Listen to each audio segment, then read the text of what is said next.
Hello, नमस्कार. घरच्या recipes मराठीमध्ये तुमच्या सगळ्यांचं खूप खूप मनापासून स्वागत आहे. आज मी सकाळच्या नाश्त्यासाठी उपमा बनवलेला आहे. तर याची रेसिपी मला तुमच्या सोबत शेअर करायची आहे. तर हा उपमा अगदी मी सोप्या पद्धतीने बनवलेला आहे आणि एकदम चटकदार आणि चवदार झालेला आहे. तसंच उपमा हा पचायला हलका सुद्धा असतो आणि पौष्टिक सुद्धा असतो. चला मग लवकरच रेसिपीला सुरुवात करूया. तर सगळ्यात आधी मी रवा हा भाजून घेते. चांगल्या प्रकारे या रव्याला भाजून घ्यायचं. थोडासा गोल्डन ब्राऊन होईपर्यंत रवा हा भाजून घ्यायचा. रवा हा हाय फ्लेमवर नाही भाजायचा, लो फ्लेमवर भाजायचा. तर रवा भाजून झालेला आहे. आता त्याला आपण एका ताटामध्ये काढून घेऊया. नंतर फोडणीला सुरुवात करूया. तर मी इथं गरम पाणी ठेवलेलं आहे उपम्यामध्ये घालायला. तर तेल गरम झालेलं आहे. त्यामध्ये मी मोहरी आणि जिरं घातलं. मोहरी जिरं चांगल्या प्रकारे तडतडल्यावर त्यामध्ये शेंगदाणे घालायचे. शेंगदाणे थोडेसे झाल्यावर त्यामध्ये मी उडदाची डाळ घातलेली आहे. उडदाची डाळीमुळे उपमा हा खूप छान लागतो. तुम्ही नक्की करून बघा उडदाची डाळ घालून.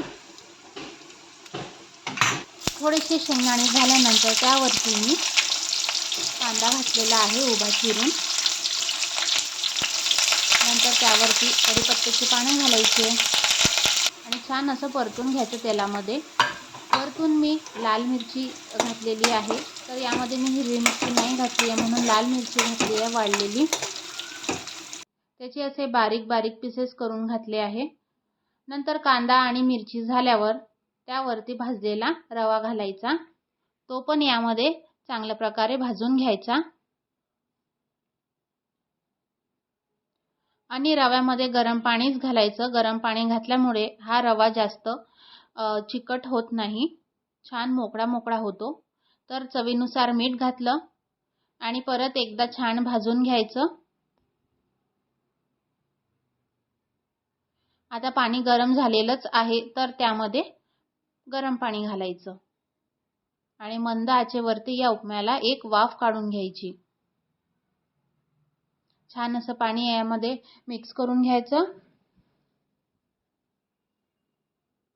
झाकण ठेवून एक वाफ काढून घेऊया आपण.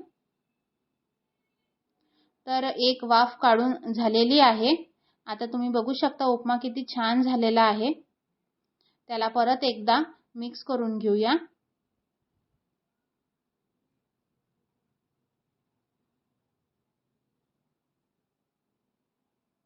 वरतून मस्त कोथिंबीर घालायचा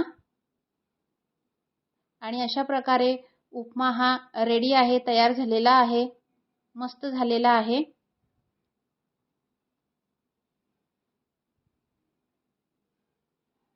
तर अशा प्रकारे साधी सोप्या पद्धतीने उपमा बनवलेला आहे मी. माझी रेसिपी आवडली असेल तर प्लीज माझ्या चॅनलला लाईक करा, सबस्क्राईब करा आणि शेअर करा. थँक्यू.